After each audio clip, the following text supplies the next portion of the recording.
Innal hamdalillah nahmaduhu wa nasta'inuhu wa nastaghfiruh wa na'udzu billahi min shururi anfusina wa min sayyiati a'malina. May yahdihillahu fala mudilla lahu wa may yudlil fala hadiya lahu.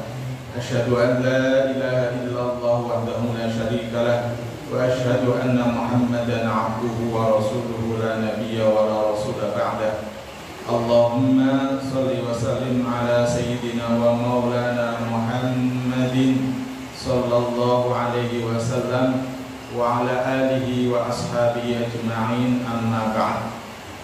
Qala Allah ta'ala fi kitabihil karim wa huwa asdaqul qailin. A'udzu billahi minasy syaithanir rajim. Bismillahirrahmanirrahim. Ya ayyuhalladzina amanu kutiba 'alaikumus shiyamu kama kutiba 'alal ladzina min qablikum la'allakum tattaqun. Wa qala an-nabiy sallallahu alaihi wasallam, man shoma ramadhana imanan wa ihtisaban ghufira lahu ma taqaddama min dhanbi. Bapak-bapak, ibu, kaum muslimin dan muslimat rahimani wa rahimakumullah. Alhamdulillah wa syukurillah,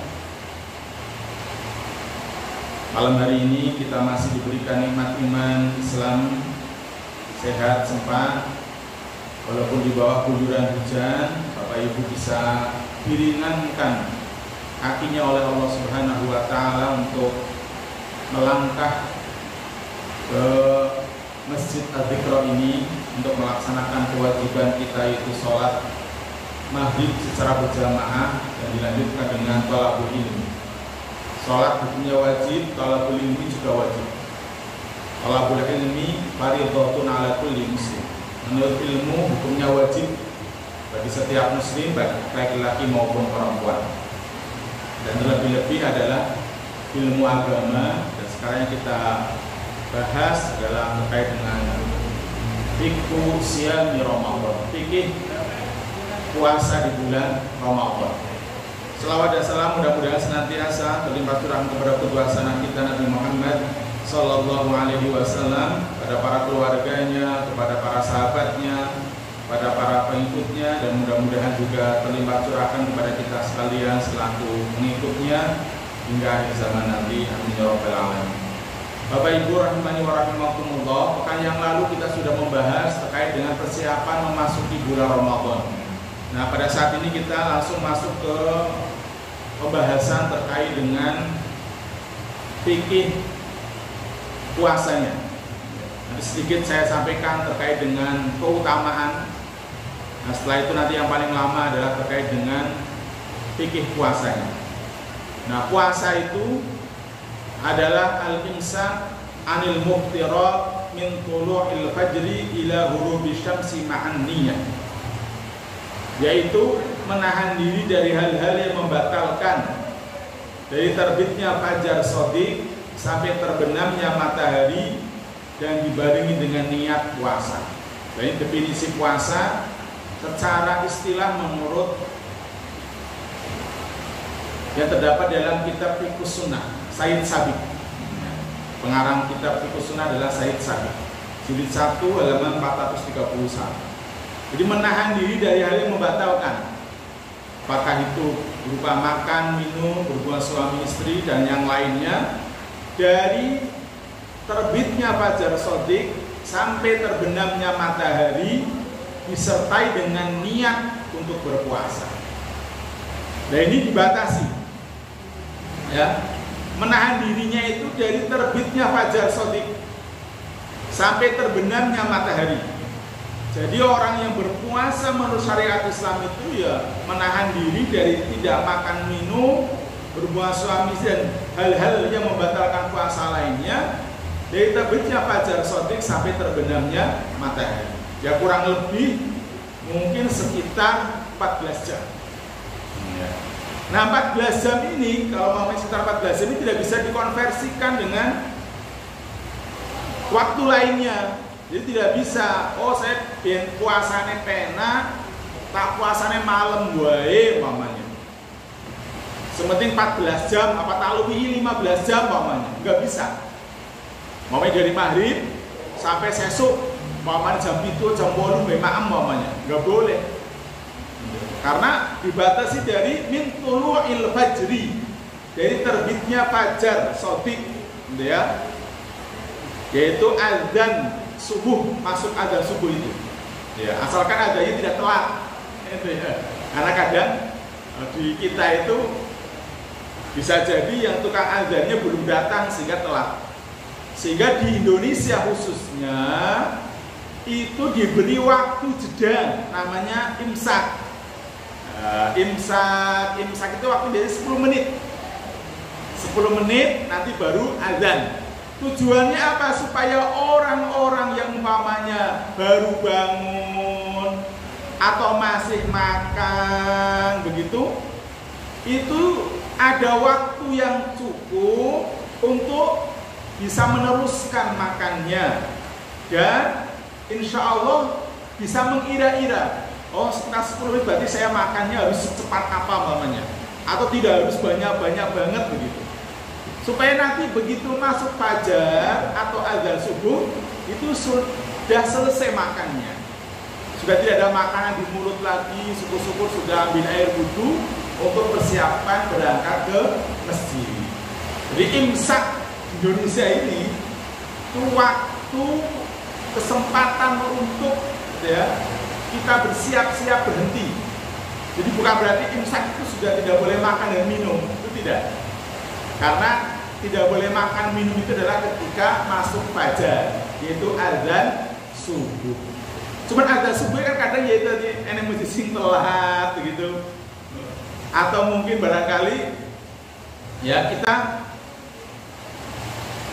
terlambat bangunnya, kesiangan, lagi makan enak-enak langsung azan, ya kan kaget gitu. Maka ini kita di Indonesia itu ijtihad para ulamanya begitu, ada namanya imsak, siap-siap nahan berhenti itu tidak makan dan minum, gitu ya. Kemudian sampai terbenamnya matahari, matahari itu azan maghrib. Nah itu waktu puasanya. Dan ini tidak bisa diganti. Jadi beda antara puasanya secara istilah agama Islam dengan puasanya Pak Dokter nyuruh puasa. Kalau mau diambil sampel darahnya atau mau operasi. Nah kalau itu puasanya sementing orang maem, minum air putih masih kadang boleh, itu ya. Itu ya. Jadi beda antara puasa yang diperintahkan Pak Dokter yang ketika akan diambil darahnya biasanya atau kadang mau operasi, gitu ya. Kalau itu puasa sewaya-waya itu malam-malam diomongi, puasa ya, sesuk jam 8 mau diambil darahnya, mamanya begitu. Gula darah puasa mamanya, atau besok jam 8 mau operasi, nah itu nggak boleh makan. Tapi nek minum, jadinya ento, mamanya gitu ya. Dan itu sewaya-waya. Nah kalau itu bukan puasa secara istilah agama Islam, gitu ya. Disertai dengan niat. Nah khusus untuk puasa wajib itu harus disertai dengan niat. Kalau tidak niat maka puasanya tidak sah. Dan niatnya malam hari. Itu beda dengan puasa sunnah. Kalau puasa sunnah panjenengan itu sampai pagi itu tidak sahur ya, tidak niat. Niatnya itu jam 9 pagi mamanya. Syaratnya belum minum apa-apa, ya, belum melakukan sesuatu yang membatalkan puasa. Maka puasa sunnahnya hukumnya sah. Tapi kalau puasa wajib harus malam hari sebelum terbit fajar itu sudah niat. Mula juga di Indonesia kadang niatnya dilafadzkan, dituntuni. Itu nawaitu soma hodin an adai fardhi syahri Ramadan hadis sanati lillahi ta'ala bin ora lali. Ya monggo pakai lafadz ya boleh, tidak dilafadzkan ya ora apa-apa, karena memang sepakat ulama semua niat itu tempatnya di dalam hati. Nah, itu ya, jadi niat. Dan orang iso ya, mayoritas ulama berpendapat, walaupun ada sedikit ulamanya berpendapat boleh, itu niatnya digabung di awal selama sebulan penuh. Ya. Karena ibadah puasa itu harian, batal masalahnya. Itu loh. Ya kan puasa dari pagi sampai maghrib kan batal, itu sudah selesai. Ibadahnya selesai loh maksudnya, sampai maghrib itu. Baru besok dimulai lagi. Dari terbit fajar lagi sampai maghrib lagi. Itu. Maka niatnya yang sepakat para ulama ya setiap malam gitu. Nanti ya. Ini penting, makanya kadang dituntun setelah tarawih niat bareng-bareng. Ya silakan saja. Tidak apa-apa, insyaallah. Kemudian dinamakan Ramadan, wa kana syahrul Ramadan yusamma fil jahiliyah natikun. Bulan Ramadan pada zaman jahiliyah dinamakan dengan kelelahan. Nah, ya. Fasummiya fil Islam Ramadan ma'khudun minar ramdo. Lalu pada zaman Islam masuk begitu, dinamakan kok Ramadan. Kenapa Ramadan? Diambil dari kata ar-ramdo. Artinya wahwa syiddatul har, yang artinya adalah sangat panas. Di Ramadan diambil dari kata ramdo yang artinya adalah panas, ya, yang sangat. Karena di annahu hina furido wa faqa syiddatal har. Karena ketika diwajibkan saat itu puasa itu di bulan Ramadan bertepatan dengan keadaan yang sangat panas waktu itu. Ya. Kemudian waqat rawa Anas bin Malik, kemudian Anas bin Malik telah meriwayatkan anna Rasulullah sallallahu alaihi wasallam qala, bahwasanya Rasulullah sallallahu alaihi wasallam bersabda, innama summiya Ramadan, sesungguhnya dinamakan Ramadan menurut Rasulullah sallallahu alaihi wasallam. Kenapa dinamakan Ramadan? Di annahu yarmidun dzunub, karena dia memanaskan dosa-dosa. Ay yahrikuha wa yadhhabu biha, yaitu dengan puasa Ramadan maka dosa-dosa dibakar, wa yadhhabu biha, dan dihapus. Nah, itu. Makanya adanya man shoma ramadhana imanan wa ihtisaban ghufira lahu ma taqaddama min dzambi.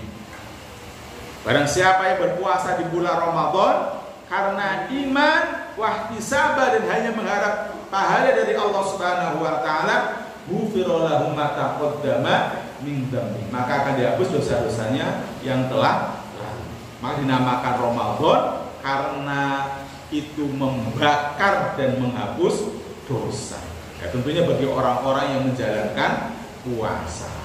Mulai eman-eman banget masuk Ramadan ke orang puasa. Nah, itu ya. Jadi maka ini kita betul-betul menguatkan doa kepada Allah Subhanahu wa taala. Agar apa? Agar wa ballighna Ramadan. Disampaikan umur kita dengan bulan Ramadan. Dan kita berharap nanti diberikan fisik yang sehat, iman yang kuat, kemudian kita nanti bisa menjalankan ibadah-ibadah yang ada di bulan Ramadan. Kenapa? Karena utama Ramadan itu begitu luar biasa besarnya. Yang pertama adalah bulan diturunkannya Al-Quran. Syahrul Ramadan alladzi unzila fihi Al-Quran hudan linnasi wa bayyinatin minal huda wal furqan. Ya. Jadi diturunkan Al-Quran itu di bulan Ramadan. Kemudian di bulan Ramadan itu maka salah satu ibadah yang sangat ditekankan sekali, dianjurkan sekali itu adalah tilawah Al-Quran. Kan bulan Ramadan itu adalah syahrul Ramadan alladzi unzila fihi Al-Quran. Nah, Bapak Ibu, alhamdulillah hasil kita jalan terus, maka Bapak Ibu insyaallah semakin bagus bacaannya. Lah monggo nanti di bulan Ramadan masing-masing punya target khatam berapa kali? Minimal khatam sekali, minimal. Gitu ya. Khatam tenanan dari Al-Fatihah sampai Anas, bukan maca qulubi tok. Jadi tetap maca Quran dari Al-Fatihah, Al-Baqarah 5 terus sampai terakhir Anas. Gitu.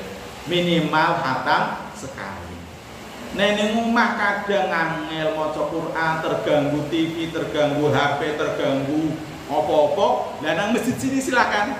Nah, nang masjid itu Bareng-bareng nek anak koncone biasanya semangat. Karena koncone moco, aku ora moco biasanya terus tersemangati dengan banyaknya yang sedang membaca Al-Qur'an. Jadi monggo nanti bersama-sama kita pasang target masing-masing sekali hatam. Nah, sekali hatam berarti sehari 1 juz. Nah, ibu-ibu yang masih subur kan biasanya ada halangan. Maka jangan 1 juz sehari. Nanti pas halangan nanti enggak rampung masalahnya. Nah, 1 hari mungkin 1 juz setengah, mamanya begitu. Jaga nih nanti ada halangan. Nah, bapak-bapak kan halangannya enggak ada. Nah, minimal sehari 1 juz. 1 juz itu ada 20 halaman atau 10 lembar bolak-balik. Nah, itu dilakukan panjenengan saat longgar setelah sholat wajib. Maka setelah sholat wajib nunggu sebentar, moco 1 lembar bolak-balik. Apa? 1 lembar bolak, 2 lembar bolak-balik, 2 lembar bolak-balik. Gitu ya. Tuh. Jadi subuh nunggu 2 lembar bolak-balik, zuhur nunggu 2 lembar bolak-balik terus. Itu nanti insya Allah sehari bisa 1 juz. Itu kalau mamanya kita lakukan setelah sholat. Nah, tapi kalau panjenengan setelah sholat subuh sambil nunggu isyraq atau syuruk, maka kan waktunya panjang, 1 jaman. Tuh, lah monggo itu nanti bisa selesai 1 juz, apa setengah juz, lah monggo. Nah, kalau tidak ada kepentingan bersolat subuh, itu ada kultum, panjenengan lungguh nang masjid, maca Quran. Nanti kalau sudah isyraq itu waktu syuruk, itu nanti silahkan panjenengan melaksanakan sholat sunnah syuruk 2 rakaat. Nah, baru kemudian panjenengan melakukan aktivitas lainnya. Itu kalau tidak ada acara yang sangat penting. Tapi kalau ada acara penting ya monggo. Dan terusnya begitu, monggo nanti memasang target masing-masing. Nah, target masing-masing itu berapa kali hatam di bulan Ramadan.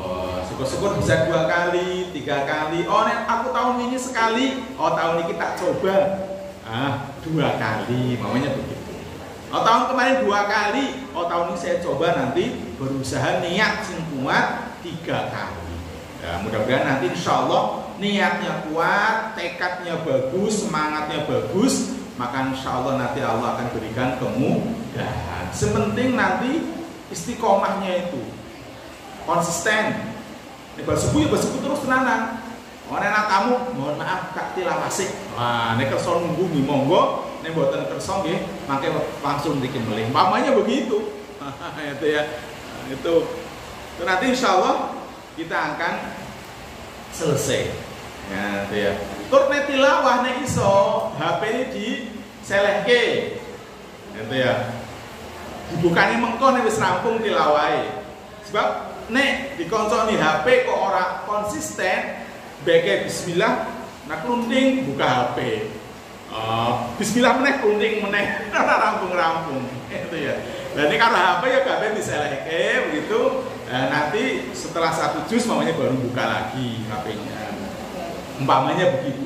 Ya, sebab kalau tidak nanti kalah karo HP niku mau masalah itu. Atau aja karo nonton TV.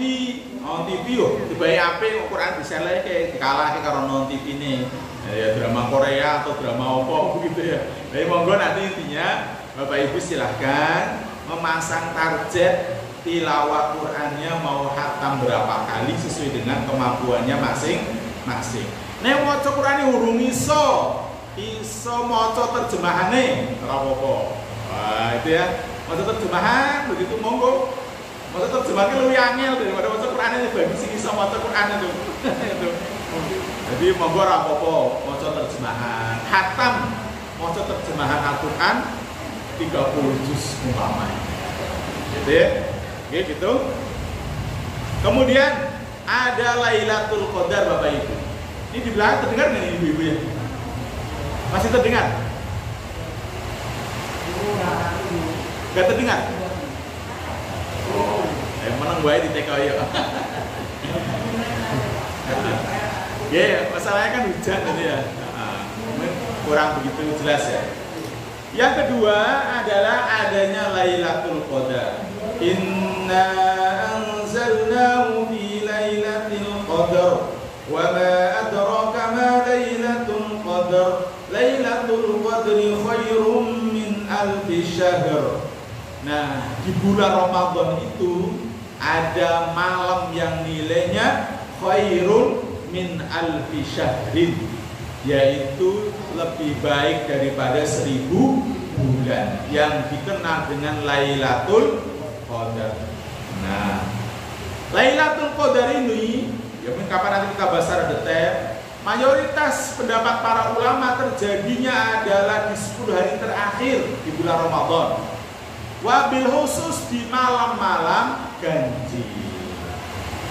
Lah nek beda awal Ramadan iki piye? Wis pokoke 10 terakhir Ramadan itikaf yang salah entuk ngono kuwi. Itu ya. Mengapa kok dirahasiakan oleh Allah dan Rasulnya? Supaya awake tenanan ibadah kuwi ora kok ngecim sedina tok. Betul. Bapak diberi tahu malam tanggal 21 Lailatul Qadar itu, dari tanggal 1 sampai tanggal 20 santai-santai ibadahnya, mau malam tanggal 21 tenanan. Mau bar kuwi yo bebas meneh. Nah, itu. Mengapa kok dirahasiakan? Supaya kita bersungguh-sungguh beribadah dari awal sampai akhir Ramadan. Dan lebih-lebih di 10 hari terakhir bulan Ramadan dicontohkan langsung oleh Rasulullah, dianjurkan langsung oleh Rasulullah agar kita mengencangkan ikat pinggang, mengajak keluarganya untuk beriktikaf di masjid. Nek wong sing iktikaf ning masjid insyaallah ya entuk Lailatul Qadar insyaallah. Karena malamnya dia tilawah Quran, digunakan untuk sholat sunnah, begitu, digunakan untuk berpikir, untuk berdoa dan seterusnya. Maka di 10 hari terakhir itulah justru kita harus semakin semangat untuk beribadah. Jangan seperti kebanyakan orang lain, justru di akhir-akhir malah kendor, malah mereka tidak bersemangat untuk ibadah, hanya di awal-awal toh. Justru kalau kita diusahakan sampai akhir itu tambah semangat. Oleh karena itu kemarin kita sampaikan persiapan menuju Ramadan agar kita itu nanti kuat sampai akhir Ramadan, tetap semangat beribadah. Jadi Lailatul Qadar 1000 tahun itu lebih baik. Jadi kalau panjenengan lagi tilawah Quran seakan-akan panjenengan 1000 tahun maca Quran terus itu pahalanya. Panjenengan lagi sholat sunnah seakan-akan panjenengan sholat sunnah terus selama 1000 tahun. Itu yang apik, bahkan lebih dari 1000 tahun beribadahnya luar biasa. Jadi nyaman banget. Nih 10 hari terakhir kok malah orang semangat ibadah. Terutama ibu-ibu menjelang Idul Fitri biasanya wis repot gawe kue, repot mikir baju baru, gawe panganan sing enak, akhirnya malam-malam waktunya digunakan ke mall, digunakan di dapur tok eman-eman. Jadi justru Bapak Ibu nanti 10 hari terakhir tambah semangat kanggene ibadah. Tuh. Kemudian menghilangkan dosa-dosa. Dosa-dosa kita akan dihapus. Man qama lailatal qadri imanan wa ihtisaban, ghufira lahu ma taqaddama min dzambi. Barang siapa yang melakukan sholat sunnah pada malam Lailatul Qadar karena iman dan karena mengharap pahala dari Allah, ghufira lahu ma taqaddama min dzambi. Dihapus dosa-dosanya, diampuni dosa-dosanya setahun yang telah lalu. Man qama ramadhana imanan wa ihtisaban, ghufira lahu ma taqaddama min dzambi. Barang siapa yang mendirikan sholat sunnah di bulan Ramadan, jadi sholat tarawih nih istilah kita itu, di bulan Ramadan, imanan wa ihtisaban, karena iman dan hanya mengharap pahala dari Allah, ghufira lahu ma taqaddama min dzambi. maka juga diampuni dosa-dosa setahun yang telah lalu. Jadi sholat tarawih nih ojo nganti ya telat atau ojo nganti bolong kalau tidak ada halangan. Ya. Tuh. Kemudian man shoma ramadhana imanan wa ihtisaban ghufira lahu ma taqaddama min dzambi. Barang siapa yang puasa di bulan Ramadan dengan iman dan hanya mengharap dari Allah, itu juga bisa menghapus dosa-dosanya setahun yang telah lalu. As-shalawatul khamsu, salat 5 waktu, wal jumu'ah ila jumu'ah, dari Jumat sampai Jumat, wa Ramadan ila Ramadan, dari Ramadan sampai Ramadan, mukaffiratun ma bainahunna idza istanabal kabair. Maka itu menjadi penghapus dosa-dosanya di antara keduanya. Salat subuh dengan salat duhur, maka dosa-dosa dari salat subuh sampai salat duhur dihapus. Oh, kemudian ada dosa lagi dari salat duhur sampai asar, salat asar, maka dosa-dosanya dihapus. Dari asar sampai maghrib melakukan dosa lagi, kemudian salat maghrib, maka dosa dihapus. Dari maghrib sampai isya ada dosa, kemudian salat isya, maka dosa dari maghrib sampai isya dihapus. Dari isya sampai subuh melakukan dosa lagi, maka kemudian ketika kita sholat subuh, dosa dari habis isya sampai subuh akan dihapus. Wal jumu'ah ila jumu'ah, panjenengan melaksanakan sholat Jumat seminggu melakukan dosa, nah sholat Jumat lagi, maka seminggu dosa itu akan dihapus. Ramadan ila Ramadan, habis Ramadan banyak melakukan dosa lagi, begitu. Alhamdulillah datang Ramadan, kita puasa Ramadan, malamnya sholat tarawih, maka insya Allah dosa itu akan dihapus oleh Allah Subhanahu wa Ta'ala. Syaratnya idzatanabal kabair, yang penting tidak melakukan dosa-dosa besar. Kan dosa besar itu tidak bisa dihapus dengan sholat, tidak bisa dihapus dengan puasa, tidak bisa dihapus dengan sedekah, tapi dihapusnya dengan taubatan nasuha. Jadi kalau dosa besar dihapusnya dengan taubatan nasuha, dengan taubat sing sebenar-benarnya. Itu. Jadi kalau yang dosa-dosa kecil, kadang memandang yang dosa begitu ya, kadang mulutnya begitu tidak tidak ya spontan begitu aja lah, mengucap sesuatu yang berdosa begitu, maka insya Allah nanti di samping wudu dosanya ya rontok, sholat juga nanti menghapus dosa, dan puasa Ramadan juga nanti akan menghapus dosa. Kemudian dibuka pintu surga, dibuka pintu rahmat, ditutup pintu neraka, setan-setan dibelenggu. Idza jaa Ramadan, ketika datang Ramadan, futihat abwabul jannah, maka dibukalah pintu-pintu surga, 8 pintu surga dibuka. Wa ghuliqat abwabun nar, dan pintu-pintu neraka, 7 pintu neraka ditutup. Wa sufidatus syayatin, dan ditutup pintu dibelenggu para setan. Sehingga insya Allah di bulan Ramadan itu kita dimudahkan, ringan untuk beribadah. Infak ringan, sedekah ringan, begitu ya, mau Quran yo ringan, gitu. Salat sunnah malam yo ringan, gitu. Karena dibelenggu para setan. Lah kok tibae eneng wong poso kaya melakukan dosa, melakukan kemaksiatan. Lah setan itu masalah. Karena setan itu minal jinnati wan nas. Setan itu dari golongan jin dan juga ada dari golongan manusia. Ya dari golongan jin itulah yang dibelenggu oleh Allah Subhanahu wa Ta'ala. Ya setan itu ya sing ora gelem poso, ora gelem salat kuwi. Itu ya. Kemudian insyaallah dimasukkan ke surga melalui pintu khusus yang namanya Babur Royan. Inna fil jannati baban, sesungguhnya di surga ada pintu, yuqalu lahu ar-royan. Pintu itu dinamakan dengan ar-royan. Yadkhulu minhu as-shaimuna yaumal qiyamah. Yang Dari pintu itulah orang-orang yang berpuasa masuk pada hari kiamat. Jadi khusus untuk orang yang berpuasa. La yadkhulu minhu ahadun ghairuhum. Tidak ada yang bisa masuk melalui pintu itu siapapun. Ya, kecuali siapa? Orang yang puasa. Yuqalu aina shaimun. Ya. Kemudian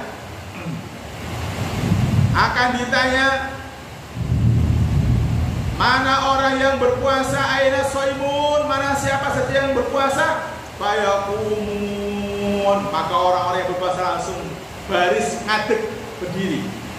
La yadkhulu minhu ahadun ghairuhum, dan tidak ada yang bisa masuk ke pintu itu kecuali tadi orang yang di dunianya puasa. Faidza dakhalu, ketika orang yang tadi berpuasa sudah berdiri, sudah baris masuk melalui pintu ar-rayyan, ughliqa, maka pintu itu akan ditutup. Falam yadkhul minhu ahadun, maka tidak ada lagi yang bisa masuk ke surga melalui pintu ar-rayyan ini siapapun, karena sudah ditutup tadi. Orang yang puasa tadi sudah masuk semuanya. Jadi istimewanya orang yang berpuasa di bulan Ramadan masuk surga melalui pintu khusus yang namanya pintu ar-rayyan, babur rayyan. Nah, ini monggo Bapak Ibu rahimani wa rahimakumullah, bulan Ramadan nanti kita niatkan untuk berpuasa sebaik-baiknya secara kualitas. Jadi secara kualitas kita lebih baik dibandingkan dengan puasa yang tahun lalu, agar puasa kita itu nanti diterima oleh Allah Subhanahu wa ta'ala. Itu ini keutamaan orang yang berpuasa. Selanjutnya Bapak Ibu, kita masuk ke syarat wajib puasa. Syarat wajib puasa yang pertama adalah Islam. Ya, jadi yang pertama adalah orang Islam. Orang Islam wajib puasa. Di luar Islam ya tidak diwajibkan puasa. Nah, bagaimana kalau ada orang yang tidak Islam kemudian masuk Islam di bulan Ramadan, umpamanya masuk Islamnya di tanggal 20 bulan Ramadan, apakah sebelumnya harus diqadha? Tidak. Dia hanya berkewajiban masuk Islam itu dan seterusnya. Kalau tanggal 20 maka tanggal 20 dan seterusnya itu dia wajib puasa. Yang sudah berlalu maka tidak perlu diqadha. Itulah kemurahan dari Allah Subhanahu wa taala, keringanan dispensasi dari Allah Subhanahu wa taala agar orang itu tertarik begitu masuk Islam. Sebab nek kon mengqadha puasa yang dulu-dulu walabut pamane masuk Islam umure swidak, lah swidak tahun mengqadha puasa ya rekoso begitu. Maka dari Allah Subhanahu wa taala langsung disampaikan, qul lil ladzina kafaru, katakanlah kepada orang-orang kafir itu. Nah, dulu itu untuk Abu Sufyan dan kawan-kawan ini. Iyantahu yufar lahum ma qad salaf. Nah, ketika berhenti dari kekafirannya, masuk Islam, maka yufar lahum ma qad salaf.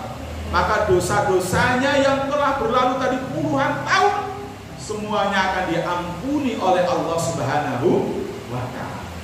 Yaitu orang yang mu'allaf masuk Islam, maka dosa-dosanya dulu yang dilakukan itu langsung diampuni oleh Allah Subhanahu wa ta'ala. Nah, berbeda kasusnya ketika ada orang Islam kemudian dia murtad. Murtad itu berarti apa? Keluar dari Islam. Maka kemudian ketika dia masuk Islam kembali, maka selama murtadnya itu dia harus mengqadha. Kenapa harus mengqadha? Karena ini menjadi hukuman itu bagi orang yang tadi masuk Islam kemudian dia murtad begitu. Maka dia harus mengqadha sebanyak puasa yang dia tinggalkan. Jadi beda perlakuannya antara orang yang tadinya non Islam begitu masuk Islam maka tidak perlu diqadha. Sementara bagi orang Islam kemudian murtad masuk Islam lagi, maka ketika murtadnya dia berapa tahun dia murtad itu? Umpamanya setahun, berarti dia mengqadha 30 hari sebagai hukuman dia telah murtad itu keluar dari Islam. Jadi itu dulu Bapak Ibu syarat wajib puasa yang pertama Islam. Jadi orang Islam wajib puasa. Itu dulu mudah-mudahan bermanfaat. Kalau kita lanjutkan pekan depan. Pekan depan itu masih ya. Insya Allah kita lanjutkan pekan depan. Mudah-mudahan ada manfaatnya. Wassalamualaikum warahmatullahi wabarakatuh.